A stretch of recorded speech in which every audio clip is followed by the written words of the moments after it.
Welcome everyone to Financial Freedom for All, where we help you master your money, live your dream one episode at a time. My name's Christiane. I'm one of the executive vice president here in Genistar.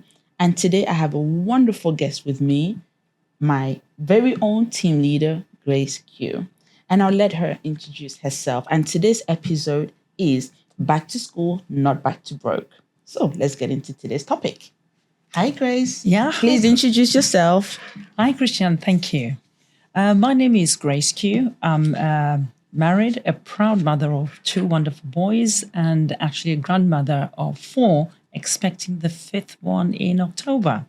So I am, my professional journey really spans over 20 years, where I was in education in Denmark and then education in the UK, and to which I got to headship. And I now actually deliver financial education to families across the UK. And I am excited to be part of this podcast today. As you know, Grace, and I mean, for those who don't know, I'm a proud mother of 7 beautiful kids. Yes, and I've been in Genistar for such a long time. And it's just been a wonderful experience. So, I mean, I'm super excited about today's topic, which is about back to school and, not back to broke. And of course, you're a former head teacher. So I think for me, it's just something where, I mean, school uniform is the topic maybe we don't talk a lot. Well, I think it's an interesting topic because a lot of parents will be out there preparing for school, going back to school, buying uniforms, etc. It's when I think about school uniforms, and as I introduced myself, I mentioned Denmark and the UK. In Denmark, they don't wear school uniforms to this day. In the UK, you wear the school uniforms. So really, it's looking at what's going to be happening, over the next few weeks as parents prepare to go back to school. Yeah, and if we can be real, that school uniform really does hit, isn't it, the pocket. And like you said, in Denmark, they don't wear uniform. But I mean, being in the UK, working in schools, you guys did uniform. But do you first and foremost, just apart from the fact that school uniform is a massive blow to the parents' pocket, but do you see the importance of it? Or do you understand why? Because I personally, as a parent, I see why we need school uniforms. Yeah, I guess I've had to sort of adapt once moving to the UK and see why they want to have the school uniform. However, there can be a sort of downside to the school uniform for parents who cannot afford to buy those school uniforms, because it's a huge cost. Okay. And on average, you've got, parents who'll be, spending between £350 to £400 just getting ready for school. And really, the question is, how ready and prepared are those parents in actually getting that big chunk of money to spend on uniforms? Did they prepare for that? Do they save in advance? Have they got a pot where they actually keep that money so that they're ready for school? And very interesting. And, even as a mom, yes, we do have a pot where we put money aside because, as you know, we've got so many kids, oh Lord. We have so many kids. I hate saying it, but we have, of course, we do pockets to prepare our kids, and we've got kids from junior all the way to secondary, to primary school. So, but I think you're never prepared, right, to separate from that money. I love seeing it in that pot, but at some point, yes, I have to separate from it and, of course, use that to pay for the school uniform. But why does it not bother me? Let me cover some of the reasons why. I have both sex, girls, and I have boys. I find that with school uniform, it keeps my girls dressed in a certain way, whereas just allowing my kids to wear some of the most expensive items, because as parents, you do have those expensive items you buy for your kids, which are for parties. You've got those holiday clothes that you get for your kids. And I don't necessarily want them to wear their Sunday best to school.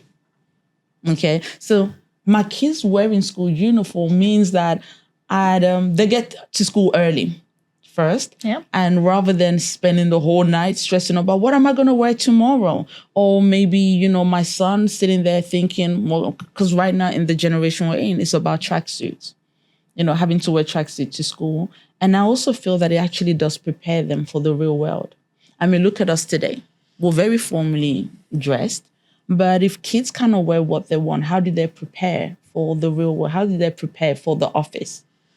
Yeah, I hear your point, and I think I'll bring in a perspective that I gained from one of my grandchildren, my granddaughter in Denmark, who's 13, and she really strongly feels that having the school, not being able to have the choice of wearing her own clothes can actually restrict her in not being able to express herself and also have that identity around who she is. So she strongly disagrees and doesn't think uniform is the way to go. I did sort of play around with her and says, if tomorrow in Denmark they told you you're going to wear uniforms, how would you feel?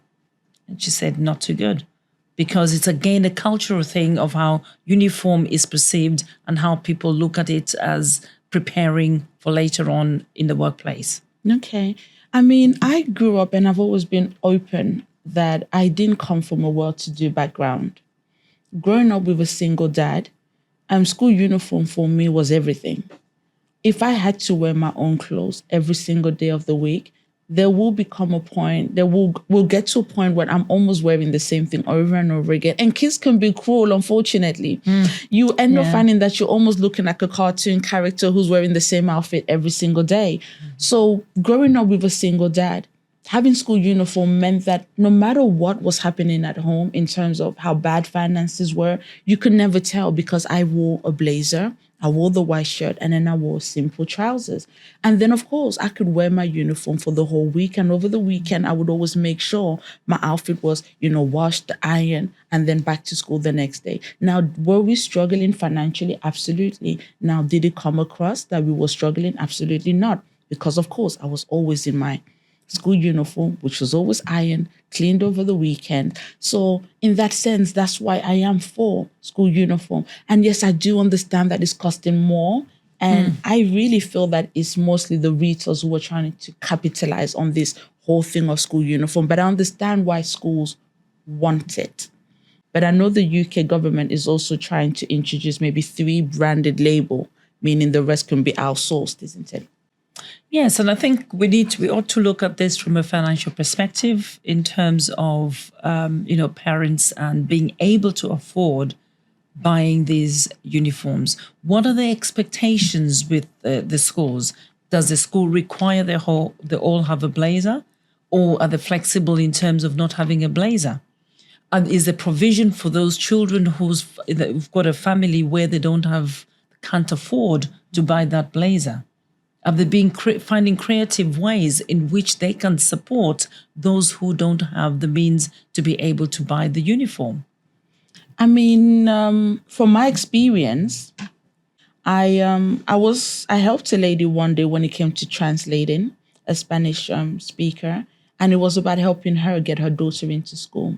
The daughter was given a place in the school almost immediately, but of course there was no time to sort out uniform, nor did she have the means to do it anyway. So we were able to express that to the school, who gave the daughter every single item she needed, from the shirt to the blazer and to the jumper that she needed and the skirt. Of course, the mom was able to buy a pair of shoes, which you can now get in different supermarkets because they do school uniforms as well.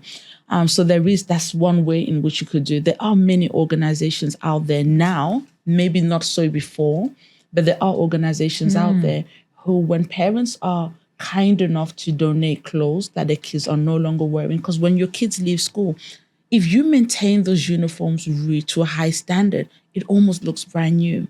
So there are parents who do take some of those uniforms and donate it to those shops. And the shops do give it out. I know some charity shops sell the uniform, but the branded items that parents give goes to a different organization who then will give it to the parents who go to those schools who can't afford. And they give it to them free of charge. But charity shops for things such as, the white shirts, the gray skirts, things that are not branded, sell it for a really small change, like maybe £1 or so.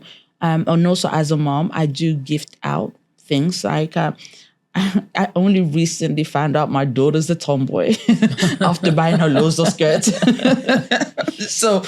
And after my daughter, of course, is my son. So then what did I do? I was able to donate, those clothes to a charity who can now give it to. So some I actually gave directly to the school, some I gave to charities. And the reason why it's good to give some of those clothes to the school, because there are instances where kids unfortunately wet themselves. And the school has to, spare clothes, spare clothes that the school could use those for spare clothes. Sometimes the kids can actually, the school give it to families who can't afford to buy school uniforms. So, but there's so many things out there, like we said, taking care of the clothes. Yeah. And also, I like to buy early.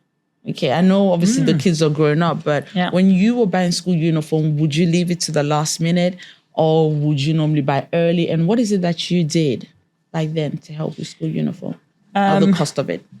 Yeah, Christiane, picking on from the, how did I prepare the, buying of clothes? Because it wasn't uniforms. My children didn't really wear a uniform in Denmark. It was planned because we got summer holidays. You buy loads of clothes if you're going on holiday or somewhere. The clothes that they were using then was recycled. They can still use it in school.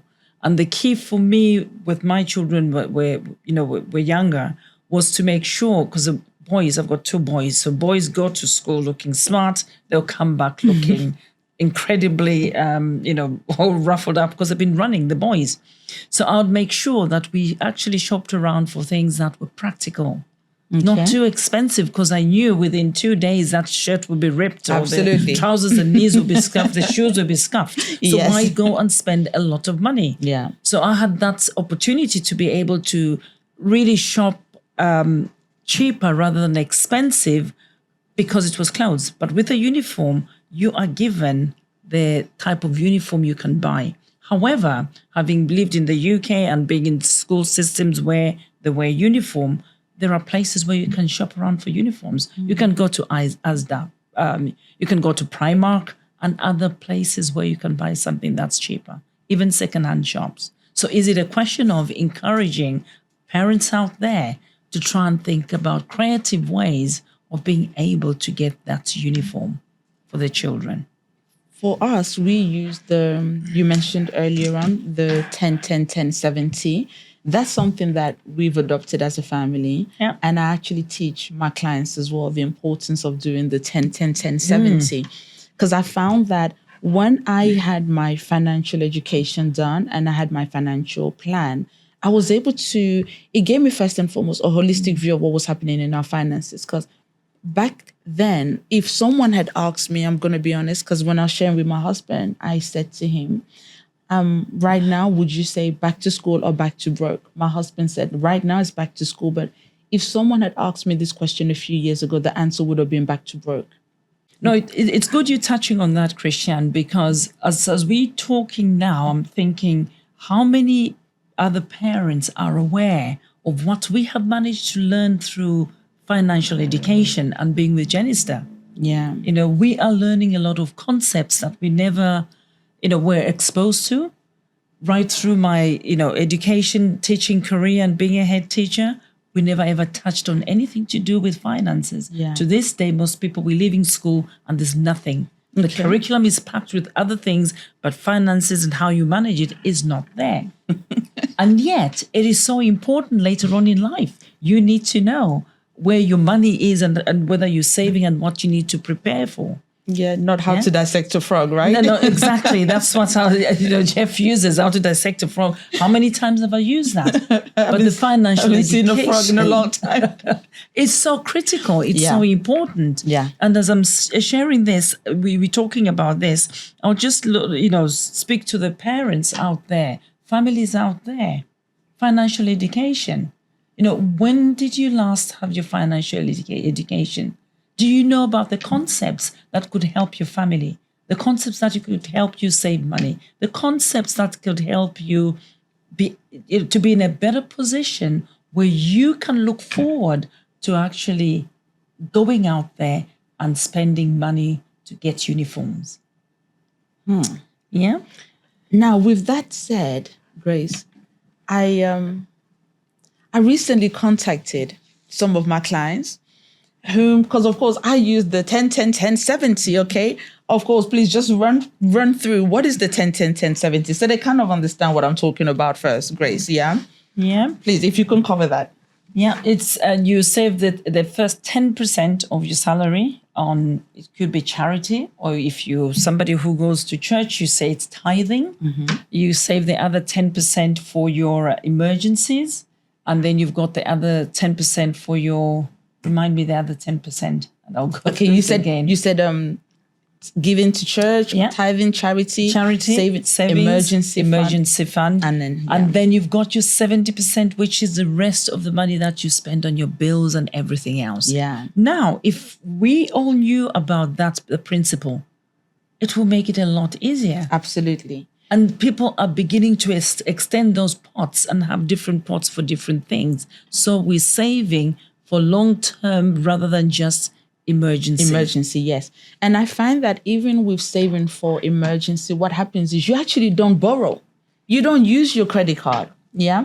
So once I started implementing that, I love teaching that as well to families, teaching that also to individuals, because it's not just about the school uniform, but we do have a pot where we put money aside for school uniform. Yeah. We have a pot where we put money aside for Christmas, because of course, Santa has to visit every year, unless, Santa has an accident.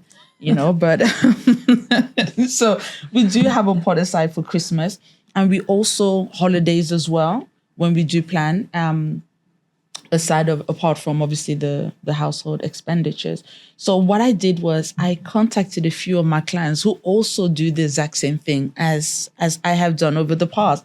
And my question to them was back to school or back to work, because I needed to know who amongst my clients is actually following the concepts that we teach. Okay. Guess what? A lot of them had said back to school and not back to work. Some who had gone on holidays, who may not have kids, I said, is it a back to school or back to work? Yes, you don't have kids. Is it back to work or back to work? Again, it was back to work. Because of what? They've been using this concept. They're saving money for holidays so they don't actually have to go and borrow. So then I spoke to some of the team members and I asked them, are they able to, I gave one of them a challenge to be able to spend less than £100 on school uniform. Right. And she did go and did the school uniform, and she called me back and said, yes, I spent less than £100. I said, okay, so what exactly is it that you did? And she's talked me through, and she also said, that there are some uniform that the kid still has. She doesn't have to buy everything. Okay. Yeah. So things such as blazers, she doesn't get the blazers, and I don't think it's wise to get the blazers small. I know sometimes we love the fitted outfits, but we love fitted outfit. It doesn't mean our kids love the clothes to be too tight on them, because we like our clothes to be fitted. So she says she gets the blazer she's had was a bigger size, so she could still use that blazer this year. The jumper she could still use, but she spoke about making sure that the uniforms are cleaned, So she had so much uniform that she could still use today. So when she went and, to do this challenge of under £100, she said, well, she just needed, 2 more trousers, and she needed a fresh jumper because I think one was fraying a bit. And that was what she was able to do. And then a pair of shoe. Now, with the shoe, something she said which was amazing. She got a shoe that the child could wear for PE and for school. And, some kids normally, some parents will buy a school shoe and then one will buy a PE shoe. So she was able to get something that could work for both. And I thought that was a really clever way of actually saving, rather than getting a school shoe and then a PE shoe. Fantastic. I wonder how many of our, families out there, are willing to get into the challenge. We're inviting you to try this £100 challenge and see whether you can actually just use under £100 maximum to actually kit out for your school uniform. Obviously, to be different from my executive vice president, Christiane, because she's got to kid out for 7 children. However, because she's had the financial education, she has been putting money aside in preparation for children going back to school. I have a question for the audience. Please, can you comment on this video and say, is it back to school for you or back to broke? Okay, so if it's back to school, awesome. If it's back to broke, please let us know. We want to know, how do we help you? next year, because we're going to show you some amazing financial concepts, okay? But today, just be vulnerable, just be open with us. Tell us, back to school or back to broke. When we go through this financial concept next year, when we do this segment again, we would love to have you back and tell us if applying all the strategies we're going to teach you today, will the answer still be back to broke? Okay, so please comment on this video, whether it's back to school or back to work. I would love to hear from you guys today. Yeah. Grace, did you want to add something to the audience? Yeah, sure. Just to the audience, just to reassure them. You've been listening to us talking about teaching about the financial concepts. By the way, it is actually all free. We don't charge you for the financial education, and you get to have a financial plan that is bespoke to you. So please do get in touch, and we'll be able to support you in how you can become better at getting ready for school and having those making wiser financial decisions for yourself and your family. Absolutely. Because one thing also we have to take into account is, with our audience, is that, yes, in other countries, kids don't need uniform, but because in the UK, we're almost forced as parents to buy the school uniform.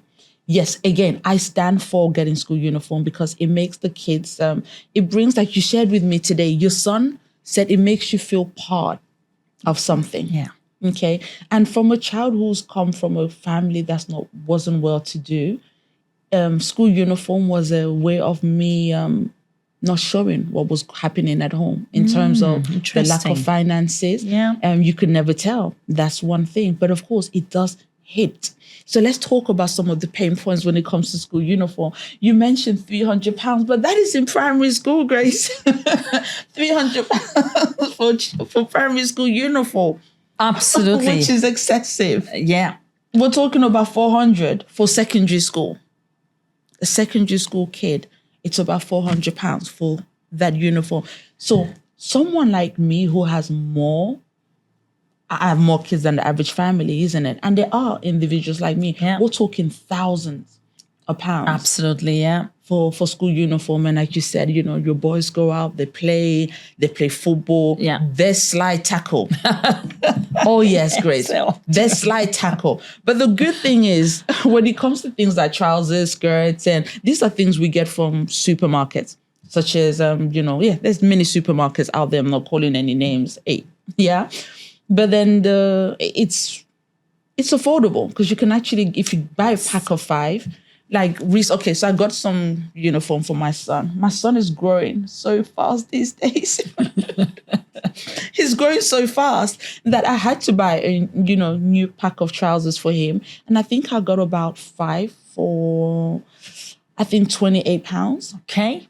Yeah, not bad. Not right? bad at all. That's one pair in another shop. If I went to a more higher end store, I probably have to pay about £28 for a pair of trousers. But I got 5 pairs of trousers for my son.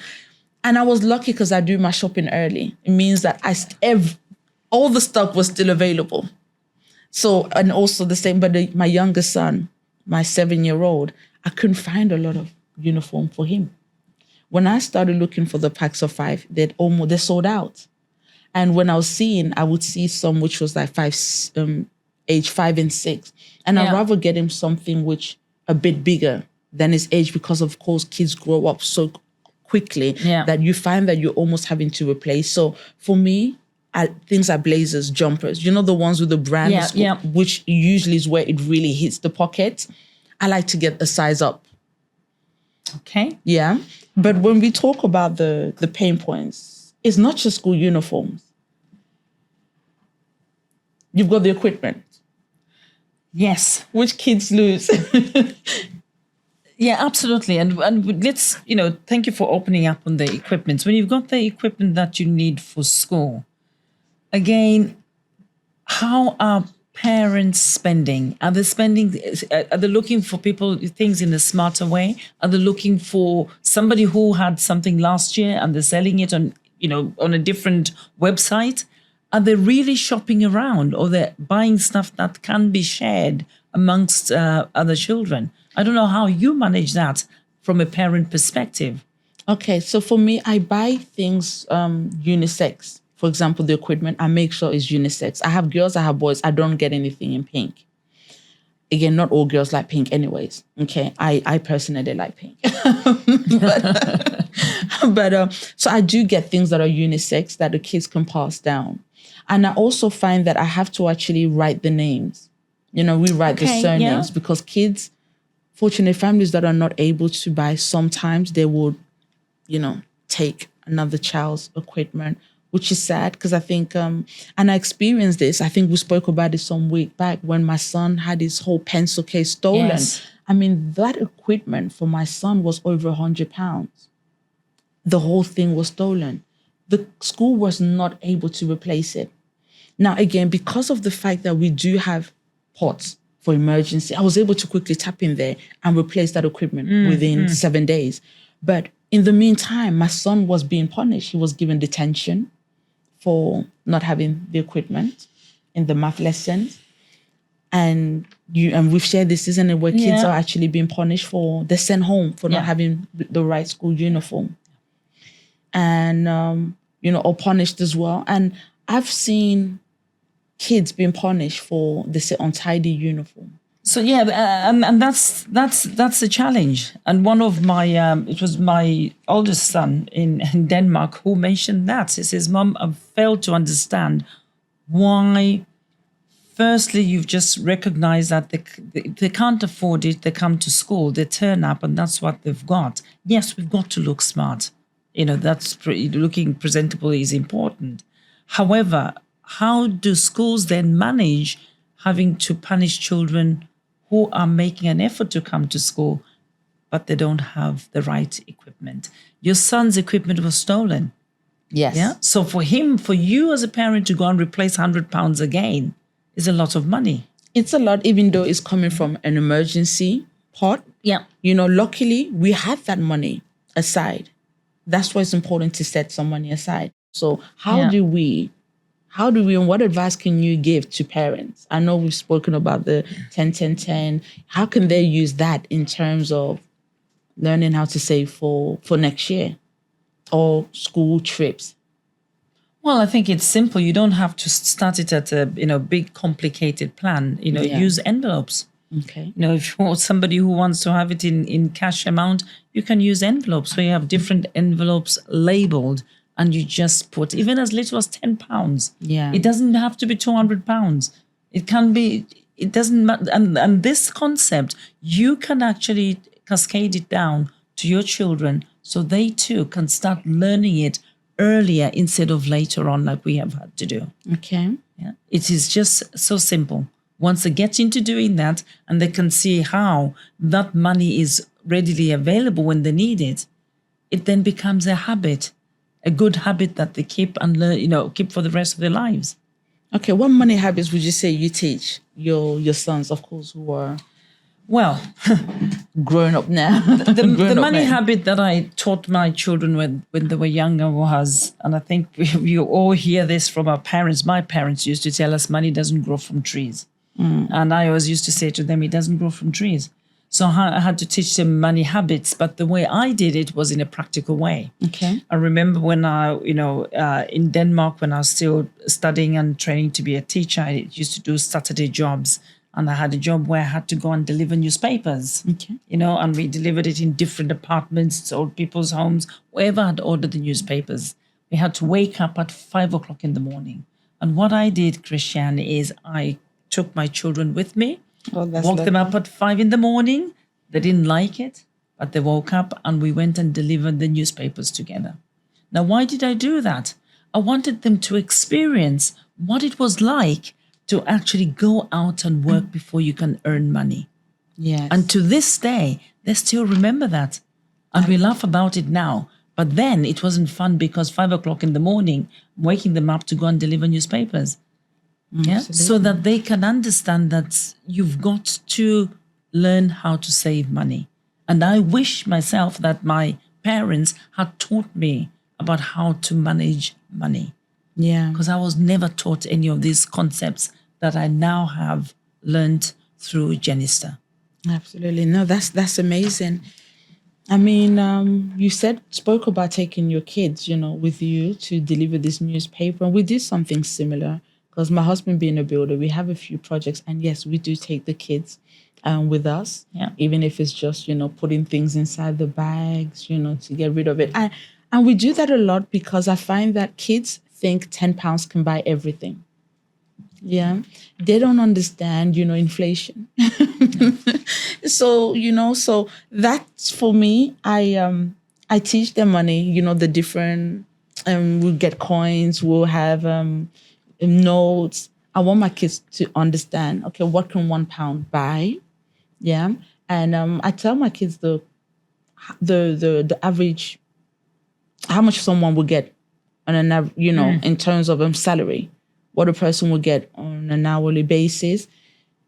And, we then try and see what can be done with that amount of money. I don't exclude my kids when it comes to finances. I know maybe, yes, growing up, most parents, Dean, we weren't really involved, right, in the running of the household, especially finances and everything. You were almost shut out. Like, why would you want to know how much? Yes, of course, I don't tell the kids how much I earn, but I do make the kids understand, okay, if you're coming and you're going to be working with me, I'm going to pay you this on an hourly basis. And then I let my kids actually save their money and then let them use it for the things they ask. Mm-hmm. So my son would normally come and he would say, okay, Mom, I want these trainers. I want this latest thing. I want this. I want that. First and foremost, why do you want that? What's wrong with what you have?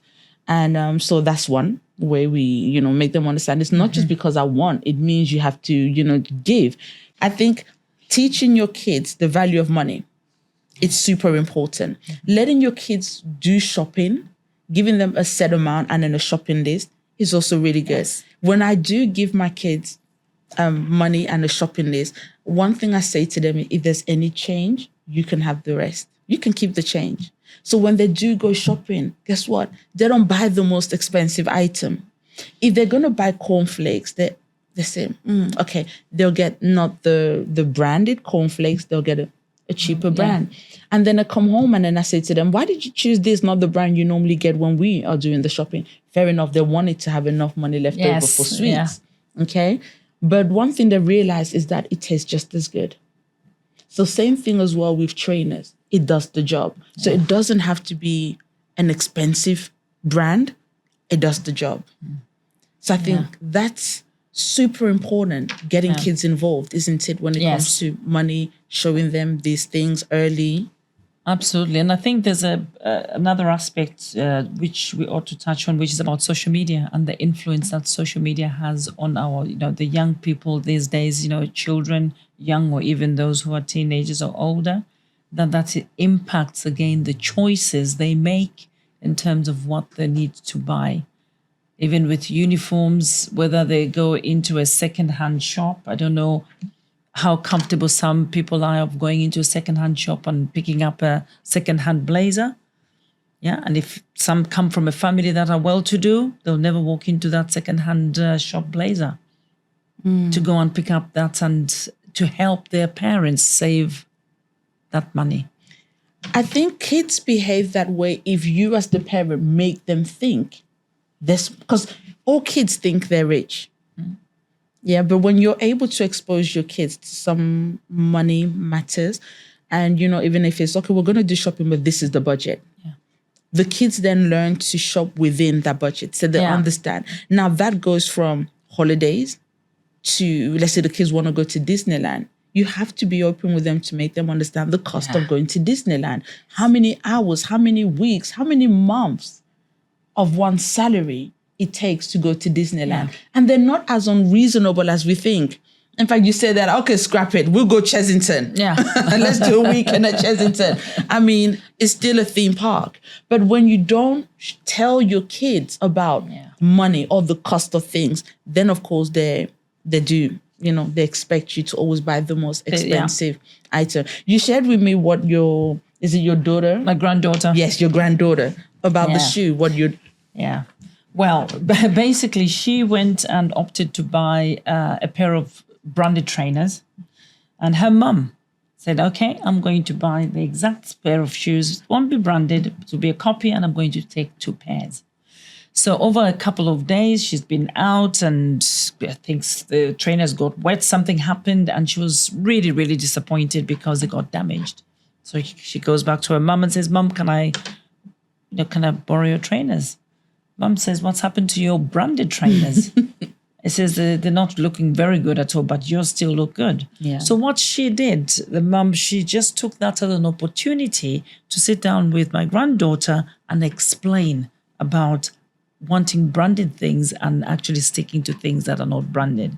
Should we ask the audience actually if they can put in the chat? Would you go for the branded item? Yes.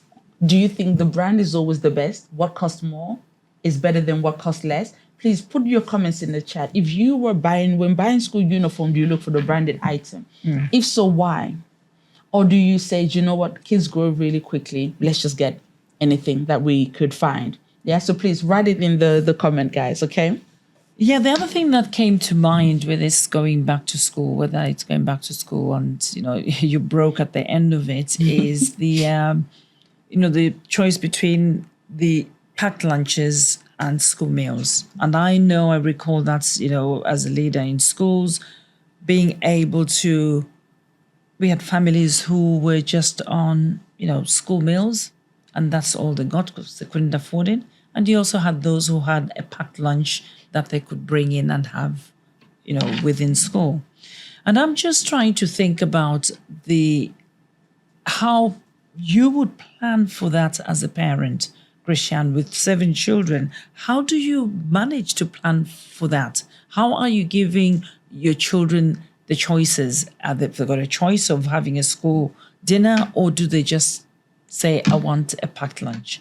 But it's a cost of that I really want you to elaborate and share with us. Okay, so with the 7 kids, I only have 1 out of 7 who does packed lunch.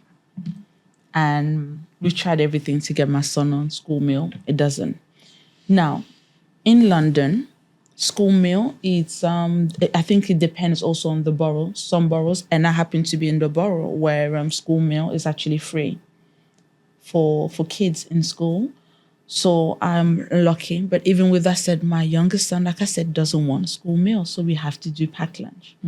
Now, when it comes to packed lunch, you have to be really careful to make sure he's eating something healthy. Now, that also costs a pretty penny. Okay? So I find that I spend over £100 for packed lunch things for my son. So I need to make sure he's eating a warm meal.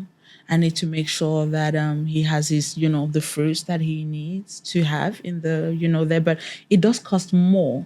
My son, however, who's in secondary school, they don't do the school meal for the secondary kids, but it's not free. You have to pay for it. So for my son, I top up his parent pays card that kids use because they don't take cash into school. So they have to take a card where they use the biometrics to be able to identify and able to basically purchase stuff. But for my school's parent pay, I top him up about 80 to 90 pounds on a monthly basis. And if I don't manage that, my son could probably spend about £10 a day. That's not going to get really far. So I really try and make sure my son understands, okay, you've got £90. I'm expecting you to not go and then, just splurge. I need you to, I go through the Parent Pay app, and sometimes I'll sit down with my son and I said, you ate about 4 sandwiches. What happened there? Mom, I didn't have breakfast. No. Tomorrow, make sure you have breakfast. Because the canteen in secondary school is very expensive. Kids could spend up to about £6 to £7. So you've got the meal deal, which comes out about £3. Then they sell the drink separately. So how are you going to eat and not have drink? Then, my son, whilst we were setting up his parent pay, I remember he took a bottle of Fanta to school. He was given detention for taking Fanta to school. But then the Fanta sold in school. So then wherever you buy it, but you can't bring your own Fanta. So then pack lunch for secondary school child, I don't think that's going to be quite possible. Primary school, yes. I think sixth form and college, yes, you're free to do your own, you're free to bring in your own food there. But it is very costly, for topping up for my son who's in secondary. So the secondary school kids, yes, we put a lot of money aside on their parent pay. My daughter, because I've only got 2 in primary school, my daughter, yes, she gets free school meal, yeah. which for me is like a massive breather. Yeah, yeah. But then my youngest son wants packed lunch. And so we have to take into consideration the drink, we send the fruits. And again, remember, there's things that you have to buy on a weekly basis. Yes. The bread, you've got to make sure you're buying the bread on the weekly basis, the butter. Then you find that somebody else has used it. So no, it's very expensive feeding the kids, in school. Extremely expensive.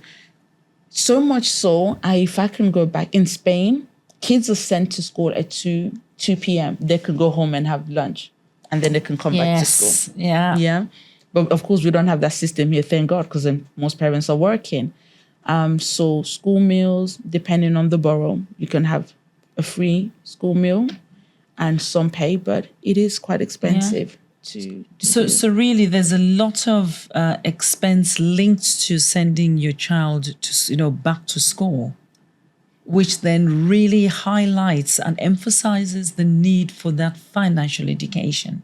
Yes. To help parents put a plan in place and be able to look at strategies to help them, how they can, it's not just working, save smarter and be able to prepare for all the costs, the expenses that they have. And we've only touched on these things that are about going back to school without taking into consideration all the things that have gone up, electricity, whether it's water, costs have gone up and people are struggling. No, people are struggling tremendously, which is why I think during the lockdown, they brought in this scheme where they will give the kids money, or the parents money, about £15 a week to be able to feed your kids when they're at home. Yeah, so the UK government allows that, but I think it's something that you have to apply for, where they give £15 per child per week when the kids are, I think it was Marcus Rashford who kind of campaigned. Yes, yeah, he was, for that. So it does actually help, but £15 to feed a child is not enough. It just isn't enough. Even if you were to buy a bag of nuggets and, chips, that's almost £10. 15 is not enough to feed even your kids at home, let alone, in school. So which is why when I asked my husband, would you say it's back to school or back to broke? He said a few years ago, absolutely back to broke, 100%. Because there's the after school club. It costs about £300 per child. Yeah. So you find that almost all your salary goes to after school club. Then you've got the school meals you've got to pay. Then you've got the different activities, the school trips. And then there's childcare if you need childcare as well. Yeah. So one of our biggest envelope where we actually put money into is for school stuff. My son's about to go to China, and the trip is about £1,700 for my son to go to China. So of course, how do we do that? We have to tap into one of the envelopes that you put aside. We put aside. Yeah. So that obviously is going to be coming out of the emergency pot. And then of course, it still gives me time to then refill it rather than me having to go and borrow. So for me, I would definitely encourage our audience to think about, when was the last time you had a holistic view of what is happening within your finances? It has certainly changed the way we handle our finances in our home. Being able to distinguish the difference between the needs and want, and also being able to attribute the available income to different parts has enabled me, I should say, to be able to buy the school uniform stress-free, be able to keep up with the school's curriculum, the school trips, the packed lunches. It's really important that you start looking at what is happening within your finances. Otherwise, you're almost like a car on the motorway driving without the brake, and the car will pick up speed. It's super important that we do it. So I'm really happy. Thank you so much, Grace, for coming on today and doing this segment with me on back to school or back to broke. So Grace, before I end, I'm going to ask you the question. For you, back to school or back to broke? I would say back to school. Thank you. That's amazing. Thank you so much, Grace. Thank you to all our audience for, participating. Thank you for sending in your comments. Hopefully we'll be able to respond to all the comments you have there. And don't forget, tell us, is it back to school or back to broke for you? Put in the comments, okay? But thank you so much for joining us on this amazing financial freedom for all. Next time, we're going to be talking about more ideas on how you can master your money and live the life you've always dreamed about. Please don't let your goals and dreams be just a pipe dream, okay? Let's help. We can help you bring those dreams into reality with some smart money saving tips. So make sure you tune in for the next episode of Financial Freedom for All. Thank you all. Have a wonderful rest of the day.